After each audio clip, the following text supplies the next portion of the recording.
Bora lá, Fiel. Zé Elias e Pascoal aqui do Equipe F, trazendo as últimas notícias do Corinthians. Gravaram o Timão como favoritaço a passar pelo Atlético Paranaense na Copa do Brasil. Você acha que o Timão vai amassar o Atlético? Vai ser um jogo fácil ou você acha que vai ser um jogo trucado no detalhe? Deixa sua opinião aqui nos comentários. Curta o vídeo, se inscreva aqui no canal Nação Corintiana para sempre receber as notícias do Timão. Sem mais enrolação, bora pro vídeo. O time mais popular do país, que amanhã joga uma decisão, favas quase contadas contra o Atlético Paranaense, já que defende o resultado positivo conquistado lá em Curitiba para chegar em mais uma semifinal de Copa do Brasil. Doce rotina corintiana, todo ano bate no mínimo na tá provocativo, da Copa do Brasil. Tá secando, e amanhã... Doce sequência, eu nunca tinha escutado isso. Doce rotina. Nunca tinha escutado. Agora, Zé, hoje acordei, tava ali as primeiras horas do dia e o Memphis já corria no gramado. Quem que falou aqui? Algum de vocês três. Vai chegar na quarta-feira.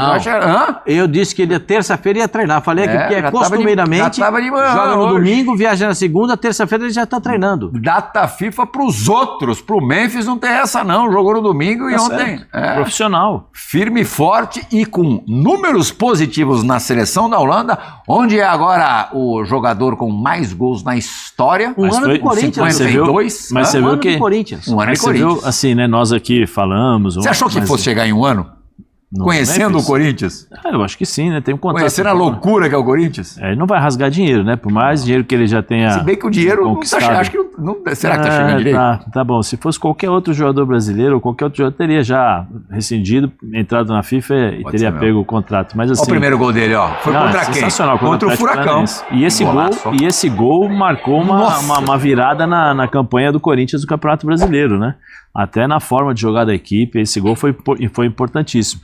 Mas você viu, né? Nós aqui enaltecemos, né, a marca dele. Foi de longe, hein? De longe. Enaltecemos a marca dele, mas você viu que o Ruud Gullit, o Gullit questionou, né? Deu aquela coordenada. Eu até separei as aspas aqui. Precisa fazer gol em jogo importante, né? Igual tem corneta em tudo quanto é lugar no muro também. Ele falou não deixa o cara nem curtir. Não, mas independente da cornetada do mas Gullit... centroavante por centroavante, o Gullit foi um... não dá nem pra comparar, né? História, né? Mas também é sacanagem até, né? Comparar o Gullit com qualquer jogador da atualidade, né? Ele fala do Van Basten, né? Ele fala do Van Basten, do Van Persie e tem um outro, do Robben. Fala dos três, né? Que são os jogadores que ele ultrapassou com o número de gols. Mas ele fala, tem que fazer em jogos importantes, né? Porque todos nós vimos aqui que os outros fizeram em jogos bons, né? Sentido de Copa do Mundo, essas coisas todas. Quer ver? Eu tenho as aspas todas do corneta do Gullit, que agora não tem mais aquelas tranças. Já há muito tempo não tem aquelas tranças, Pascoal. Memphis não está entre os 5 melhores jogadores holandeses. Ele precisa começar a se destacar nos torneios. É aí que você cria seu legado. Marco Van Basten, Robben, Van Persie, eles se tornaram grandes nomes de todos os tempos por causa de momentos icônicos em torneios. Na hora da onça beber água, o cara aparecer. Sim. Mas assim, eu entendo o que ele tá dizendo, né? Mas é também uma marca difícil, né? Você marcar gols em seleção é difícil. Também, na hora que o cara consegue a marca? Não, eu achei difícil. Eu acho que, por exemplo, ele volta, né? Já tá correndo, tá treinando aí. Eu acho que é um exemplo, né? Que ele tá dando e ele sabe do momento do Corinthians, né? Ele sabe da dificuldade e o quanto o Corinthians precisa dele. Espero que ele possa ajudar da mesma forma. Ele vai jogar um outro tipo de futebol, uma outra posição, outros companheiros, uma outra realidade. Vamos ver o que vai acontecer, né? Espero que o Corinthians possa fazer um bom jogo. E terá novamente a companhia do Yuri Alberto e depois de muito tempo, Oswaldo Pascoal, o Corinthians com o trio de volta, Garro, Memphis e Yuri Alberto. Acho que na segunda-feira o Zinho falou que com esses três em campo o Corinthians é muito difícil de ser batido, né? Porque são jogadores com muita qualidade e tem o conhecimento entre eles já têm essa desenvoltura dentro de campo, são os três que definem jogos, são os três que aparecem e os três se complementam, né? O Yuri Alberto é o jogador do arranque, da velocidade, no 1 contra 1 contra a zaga. Ele não é bom no drible, mas ele é bom no arranque, ele pega a bola na frente e conseguir a finalização. E é onde o Garro consegue fazer o passe, é onde o Memphis consegue colocá-lo em condições de fazer o gol. O Memphis é um jogador que é muito cerebral e consegue pensar nas jogadas, tanto na bola parada quanto com a bola em movimento. Ele tem muita capacidade técnica para definir as jogadas. E o Garro é o cara que pensa o jogo todo. É o cara que muitas vezes vai buscar a bola no pé do volante para sair jogando. É o cara que espera a bola rebotear na área para ele conseguir uma finalização próxima à área. Então, eu acho que o Corinthians é muito favorito contra o Atlético Paranaense. É favoritaço contra o favoritaço. Mas favoritaço contra aí, vovozinho, tá mudando de incomparável pra favoritaço aí, ó. Não, tô gente, ficando com medo aqui, tô assustado aqui com isso, hein? Eu vejo o Atlético Paranaense jogar. São Paulo também era, hein? Não, agora é a segunda maior torcida, né? São Paulo também era. Eu vejo o Atlético Paranaense jogar todas as rodadas do Campeonato Brasileiro da Série B. Conforme a música, Teto. Não, acho que é só uma questão de opinião. Eu pouco me importo se é o Clube X, o Y ou Z.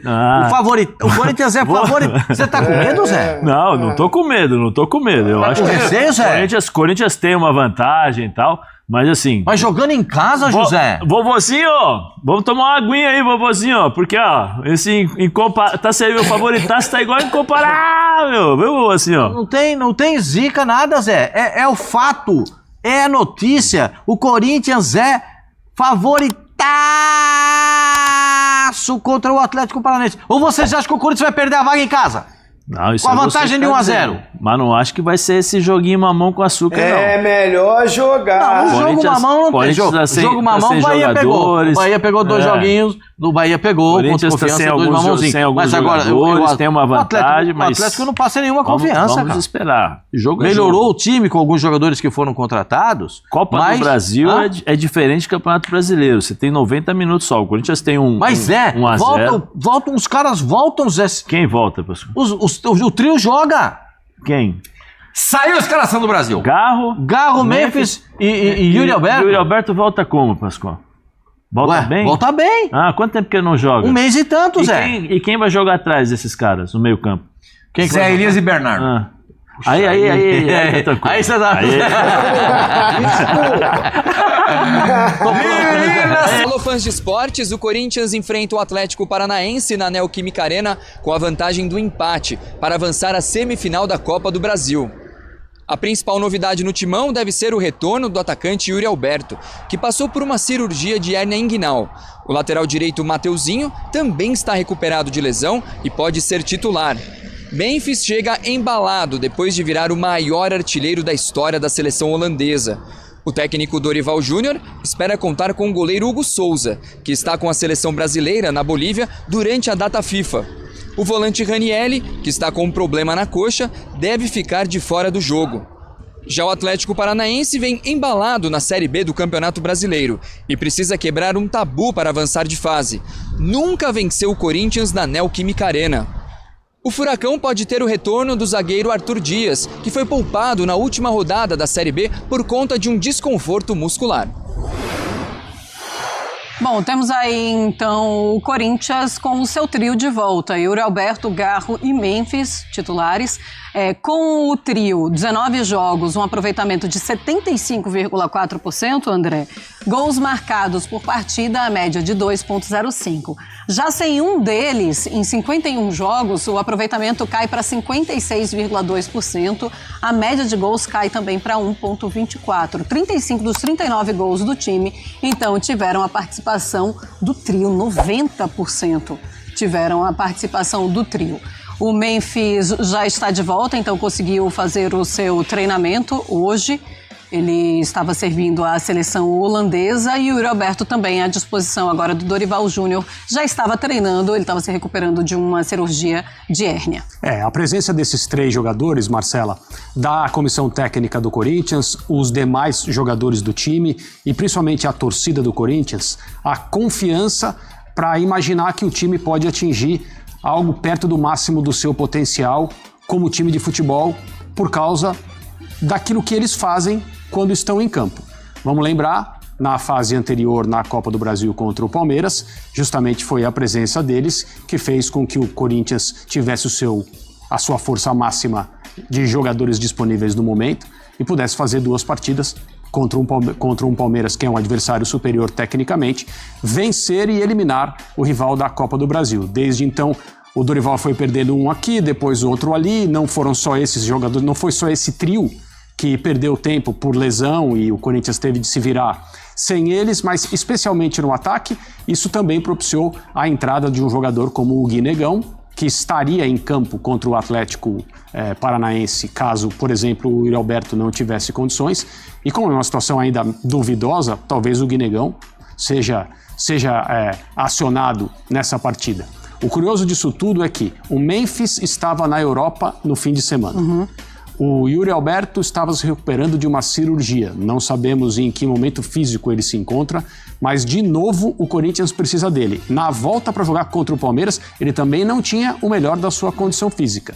E o Garro é esse jogador que luta com os adversários e com o próprio joelho por causa do problema crônico que ele tem. Então, a comissão técnica do Corinthians evidentemente entende qualquer percentual desses jogadores que seja possível colocar em campo, desde que isso não signifique, é claro, um risco de perdê-los por muito tempo, vale a pena, mesmo que não estejam no máximo das suas condições. É o que vai acontecer contra o Atlético Paranaense e isso é muito favorável ao Corinthians. Quando Yuri, Garro e Memphis jogam, o Corinthians é um time muito superior a quando não jogam. Bom, veremos o que vai acontecer também nessa primeira partida. Ainda tem a vantagem, né, André, do primeiro jogo, uma vitória por 1-0. Bom, voltamos a falar também da política do Corinthians, porque ontem uma entrevista do Romeu Thomaz Júnior, que é o presidente do Conselho Deliberativo do Corinthians, chamou muita atenção quando ele dá a entender que uma saída para o Corinthians é não pagar a Neoquímica Arena. Tem que resolver o problema do estádio na Caixa. Acho que tem que resolver urgentemente. Acho que tem que trocar o fundo que está administrando lá, depois desse problema todo. Mas assim, eu sou presidente do conselho, eu sou do conselho, eu não mando nada aqui. Os caras acham que eu mando no presidente, não mando ninguém. E acho que o Corinthians tem que resolver o problema na Caixa. Senão, para de pagar. Para de pagar o estádio. Vai pagar as dívidas que nós temos aí, que são mais urgentes. Vai pagar isso para tirar esse negócio de bloqueio. Para de pagar essa dívida. Resolve o problema na Caixa com a Caixa. Acabou. Começa por aí. Nós temos que achar uma solução. Não temos dinheiro. Começa a resolver os problemas. Bom, e temos aí no espn.com.br, a declaração teve desdobramentos. A Caixa Econômica Federal está aberta a renegociar com o Corinthians a forma de pagamento da dívida pela Neoquímica Arena. Entrevista exclusiva à ESPN, Carlos Antônio Vieira Fernandes, presidente do Banco Estatal, contou que soube pela imprensa das declarações do Romeu Thomaz Júnior. Ele afirmou que ainda não foi procurado, mas está aberto a qualquer momento a ter um diálogo para que o clube possa entender a proposta do banco sobre um fundo de investimento que possibilite ao Corinthians quitar a dívida e ainda ter ganhos com a operação. A Caixa aceitaria pegar a garantia da dívida e aí ela viria de um fundo de investimento. A própria Caixa venderia cotas desse fundo de investimento na base de R$100 para os torcedores. E todos os detalhes da ideia da Caixa Econômica está lá no espn.com.br, tá, fãs de esportes? E a ESPN também apurou com o Corinthians que o Timão a diretoria vai sim procurar a Caixa para eles começarem a renegociar essa dívida, começarem a sentar novamente e negociar a dívida da Neoquímica Arena. De novo, André, porque isso aconteceu várias e várias vezes, inclusive com a ideia da torcida organizada, quando se junta para fazer uma vaquinha para pagar a Neoquímica Arena. Não chegaram nem perto, mas ainda assim existe uma boa vontade bem diferente dessa ideia de simplesmente não pagar a Neoquímica Arena. Vamos lá deixar de pagar a Caixa, até porque quando você deve algo, você precisa pagar. Isso é para a vida, isso é ou deveria ser em um clube de futebol. Sem dúvida. Eu fico pensando na posição da Caixa Econômica, que é como credora, quem deve se preocupar muito com uma dívida gigantesca que precisa ser paga, e não adianta, será paga, não tem como fugir de algo dessa magnitude, mas sendo colocada em discussões até públicas, seja por uma declaração como essa do presidente do Conselho Deliberativo do Corinthians, ou iniciativas como a da torcida, que tentou pagar a dívida por meio de um financiamento coletivo, e às vezes, né, você olha para frente e fala, bom, mas como que esse problema vai ser resolvido? Essa dívida gigantesca é um dos grandes... É uma das grandes âncoras que o Corinthians tem hoje, no sentido negativo, como algo que puxa o clube para baixo e o impede de seguir adiante com as próprias pernas. Mas uma solução para isso, evidentemente, não é deixar de pagar, muito menos dizer, não vamos mais pagar. Renegociação é uma coisa, chama para conversar, o outro lado pode falar, não, o que está escrito, o que é certo, estamos aguardando os pagamentos, ou então o clube vai lidar com as repercussões que você não honrar um contrato que você assinou, tem na justiça ou em algum outro âmbito. Então você não pode falar, deixe de pagar. Isso não é um exemplo de boa prática, nem muito menos uma atitude que seria respeitável do ponto de vista de um clube como o Corinthians. Mesmo com tantas coisas acontecendo ali, que não são exemplos positivos, que não são bons para a imagem de um clube centenário e que é importante para milhões e milhões de pessoas pelo Brasil afora. Então, a renegociação, se for possível, se o outro lado estiver disposto, como aparentemente está, é algo perfeitamente normal. Senta para conversar, se o interlocutor achar que é uma boa ideia. Agora, não vai pagar, resolve outras coisas, dívidas são dívidas, todas terão de ser pagas, cedo ou tarde. Pois é, até porque, né, o Corinthians ficaria completamente insolúvel. As garantias, elas precisam ser dadas ao banco. Aí viria cota de TV, vai para o banco, afinal, não está se pagando a dívida. Pode pegar de volta a Neoquímica Arena? Pode, afinal, elas não estão pagando a Neoquímica Arena. Jogadores de futebol que estão sendo vendidos, vai para o banco, afinal, não está sendo pago. Isso acontece em todos os âmbitos da nossa vida, isso acontece também em um clube de futebol, ainda mais quando você está devendo a um banco estatal. Vamos seguir o nosso Sport Center, intervalo por aqui, tem muito mais vindo pela frente. Daqui a pouquinho, fãs de esportes, vamos falar mais de Copa do Brasil e tem também gol. Bora lá, fiel, se você chegou até aqui, por favor, curta o vídeo, se inscreva aqui no canal Nação Corintiana, tem um botãozinho pra hypar o vídeo. Clica aí também em hypar o vídeo, assim você nos ajuda demais. Bora fazer desse canal uma verdadeira Nação Corintiana, que eu te atualizo sobre o Timão todos os dias, pra você sempre ficar informado com a dose certa do nosso Coringão. Pegou muito mal a fala do Romeu Tuma Júnior ontem, né, o presidente do Conselho Deliberativo do time, onde ele fala pra não pagar a Neoquímica Arena, ou seja, é um tapa na cara do torcedor corintiano que fez vaquinha, que se desdobra, que ganha um salário mínimo, 2 salário mínimo e doa ali fielmente. Eu acompanho, cubro o Corinthians aqui e sei, cara, tem gente, pessoas, inclusive não tem pra que ficar falando, que doa ali mensalmente, né? Dá ali um pouquinho ali por amor ao clube. Nós amamos ao clube. E aí ele pega, é igual cuspir nessa vaquinha, nessa ação que nós fazemos com tanto amor pro nosso Coringão. E aí ele mandou muito mal, não foi só dessa vez, da outra vez ele mandou mal também, né? Porque ele falou que nós queremos ser um Flamengo. Cara, eu sei que ele falou isso aí de uma forma administrativa, só que, cara, nas rodas de boteco, nas conversas de bar, nas rodas de amizade, não é isso que rola, mano. Rola é que a gente quer ser igual ao Flamengo, né? Pelo amor de Deus, mano. Aí vocês falam, quem é esse? Muita gente não sabe, né? Nem eu, pra ser bem sincero, há alguns anos atrás eu não sabia quem eram as figuras que estavam lá dentro, né? Vim me aprofundar, cobrindo o Corinthians todos os dias aqui e é lamentável. O ponto forte da entrevista dele é que ele falou que precisa de uma reforma no estatuto e isso, de certa forma, devolveria um pouco mais o Corinthians nas nossas mãos, né? De repente, tendo volta do porcentagem do fiel torcedor, mais gente se tornando conselheiro, enfim, pessoal, vamos lá, né? Olhar pelo lado positivo, se apegar nas coisas boas e crer que tudo vai dar certo. Amanhã tem Coringão, o Corinthians vai passar pelo Atlético Paranaense. Você acha que vai ser um jogo fácil, um jogo difícil? Deixa sua opinião aqui nos comentários. Se você chegou até aqui, hype o vídeo aí pra gente, ajuda demais quando você clica no like, né? Dá um hype aí e é um grande prazer ter você aqui, beleza? Até o próximo vídeo, pessoal, se Deus quiser, e vai Corinthians!